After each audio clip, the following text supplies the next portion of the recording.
general, to be very frank, it's if I start defining, then the whole topic can be finished up in 5 minutes. But let me go in detail and tell you that diabetic foot means anything which happens with a diabetic patient on his foot, maybe because of injury or something like that, and or it may be an ulcer.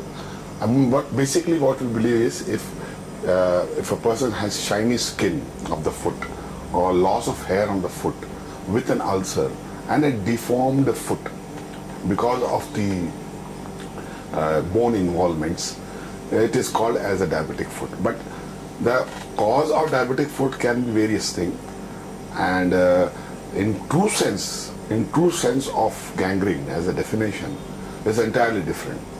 That's why one of the foreign book which says this diabetic gangrene happens to be one among the signs and symptoms of vascular disorders. The diabetic foot can be divided into some few chapters: diabetic neuropathy, diabetic vasculopathy. Then the causative factors can be, the major cause is mostly uncontrolled diabetes, and due to this uncontrolled diabetes, many times if you get some injury, some nail prick, some shoe bite, or some external foreign body entering into the foot, and unfortunately if the diabetes is not under control, it may lead to complications like infection and fever, and it can even cause serious problems, serious systemic problems. As I told you, diabetic neuropathy is a separate chapter. Diabetic vasculopathy is a separate chapter. In vasculopathy, what we say is loss of blood supply. Now, due to this loss of blood supply, if it is as it is written in the books, if it is only occlusion of the artery, and due to the occlusion of this artery leads to the death of the tissue of the foot or any part, then it is called as dry gangrene. If you have the occlusion of both vein and artery, and that also leads to death of the tissue, but important point is, along with death of the tissue, there is the offensive smell, cadaveric smell. That is called as wet gangrene.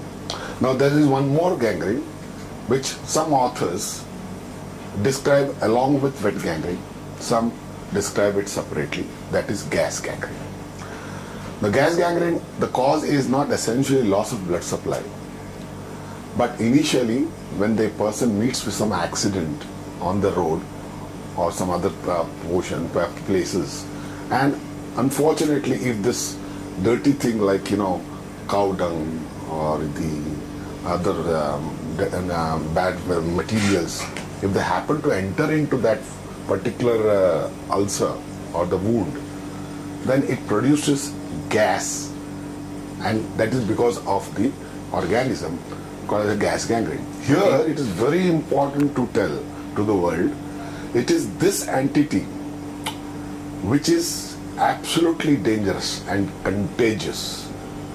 And here one more important thing is that I would enlighten people misuse one beautiful machine called as hyperbaric oxygenation therapy, which is exclusively meant for gas gangrene. But due to unknown reason, maybe because of the technicians or other doctors, I don't want to mention about it, but they use for even diabetic foot cases, thinking that it may help in oxygenation. But it doesn't help in my experience. And in one book called as Diabetic Foot textbook, earlier in 1982, they did put a question mark on this word. Treatment by hyperbaric oxygenation is a question mark. But the latest edition says it may help diabetic foot cases. But in my experience, I have not seen any improvement, or it doesn't help much. On the contrary, it is a harassment. And now it has become, it has come in the private clinics also and hospitals also. Let me make you aware that this treatment is freely available in Navy's Ashwini Hospital, freely available at Kasturba Hospital, and lately BPT, which was giving the free treatment, has closed down. But these two centers are available free of charge. Anyway, conclusion is, this is for purely gas gangrene. Dry gangrene and wet gangrene, I mix up my homeopathy plus surgery and plus a diabetologist. In foreign country, it is believed to treat one diabetic foot, you need 40 persons team, a group of 40. Just imagine in India, you will become bankrupt overnight. But here, because of my inclusion, so far in so many years, since 1985, I have been using orthopedic surgeon, general surgeon, and physician, and also preferably diabetologist if at all we face some problems. Along with that, homeopathy. Now, what is the purpose? Because the world knows the result of allopathy.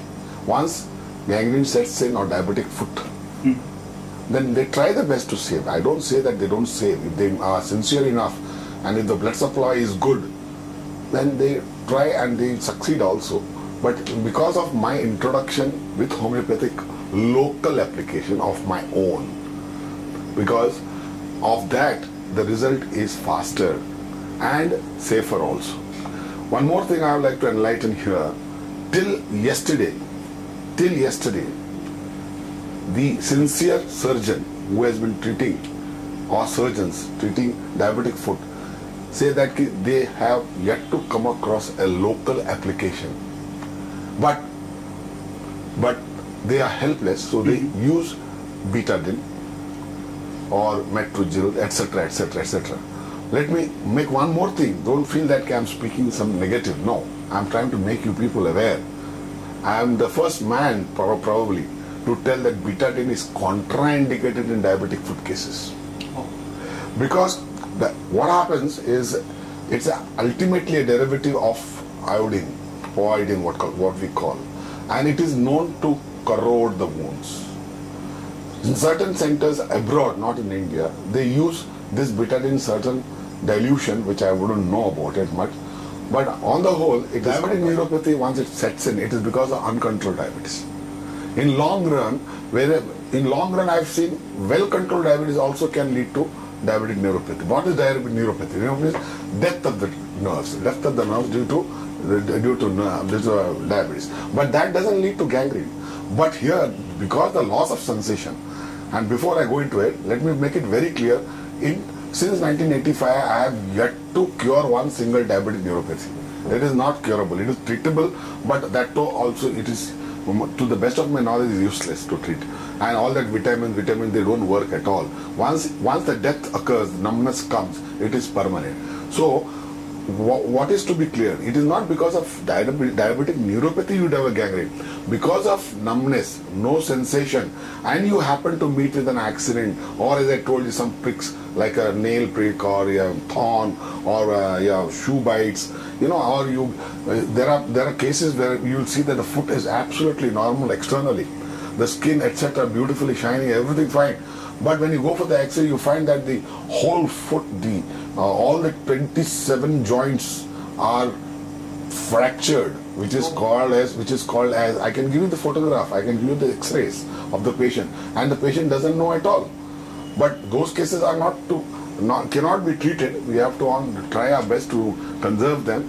Ultimately, they may end up into amputation.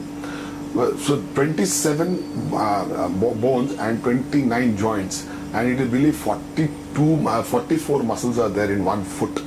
Just imagine if that is all. One of the authors says it's like an earthquake, calamity like an earthquake. All the bones are fractured and they have become powder, like a powder, as if someone has hammered them. So this is called as pathological fracture. Means it happens of its own because of uncontrolled diabetes in long run. So such things are not treatable, but we can conserve for a long time with the help of insulin. Doctor, is there any genetical predisposition to neuropathy in diabetics? No, I don't think so. It is just a risk factor. It's a risk factor. It is not a true family. No, I'll ask you this question pointedly because diabetologists say that if there is uncontrolled diabetes, does not mean that he will get all the complications. It doesn't mean that eyes will also go, heart will also go, kidneys. Some people might get foot problems, some might lose their eyesight. Yes.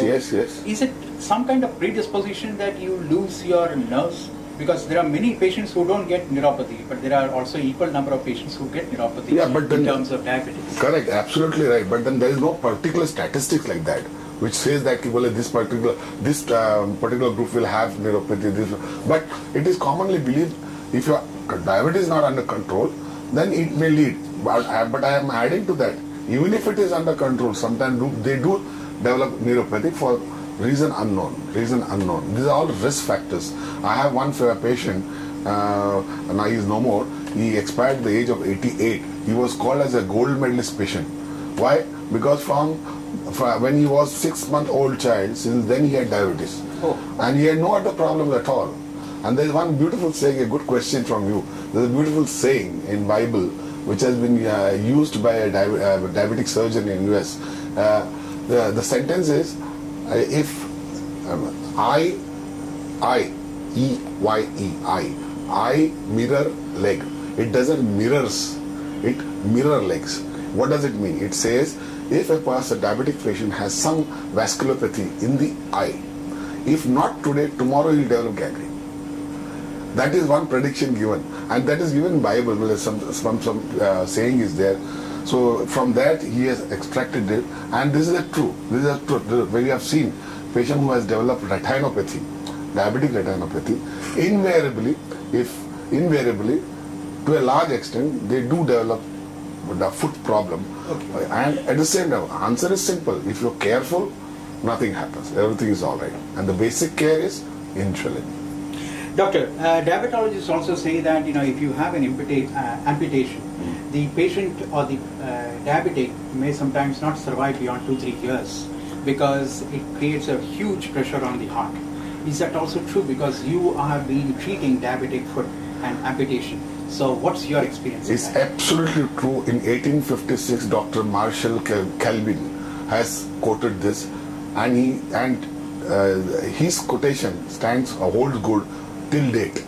Why? Because, as you correctly said, because after the amputation, the patient develops develops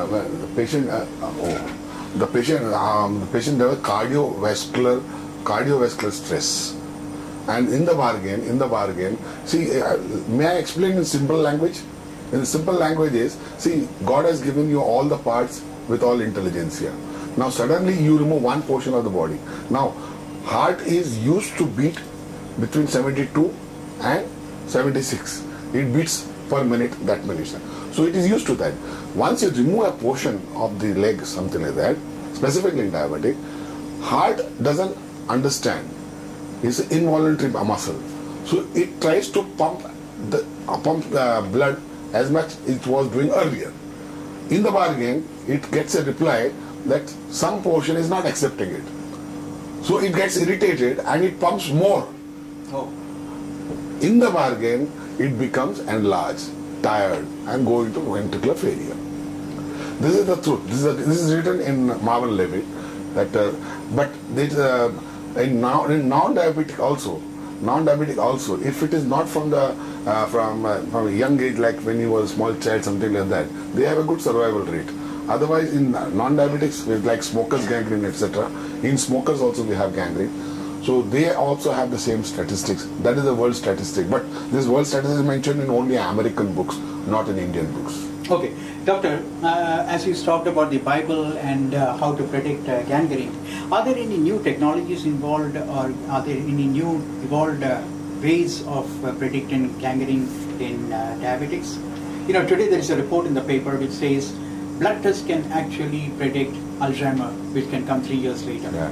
I mean, that's a fabulous thing, just a blood test to figure out Alzheimer. Now, is there some kind of treatment or some kind of test that diabetics can do? No, I don't think so we can do. Only one thing we can do is, as a precaution after 40, 42, what they call as body checkup, etc.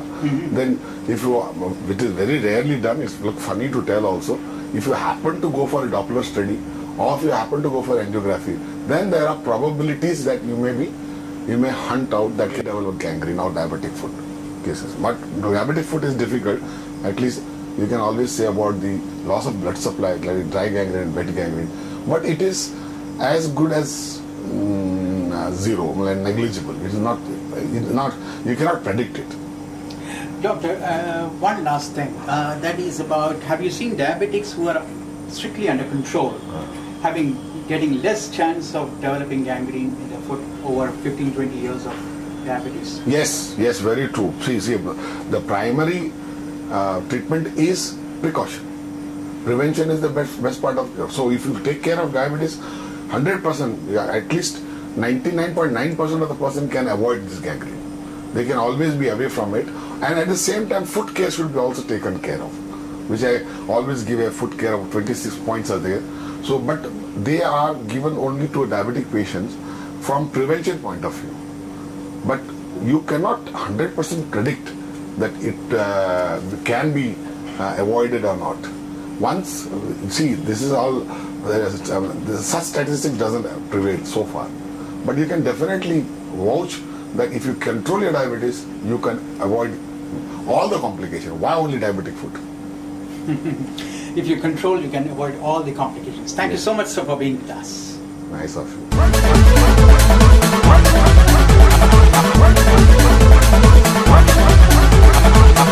you.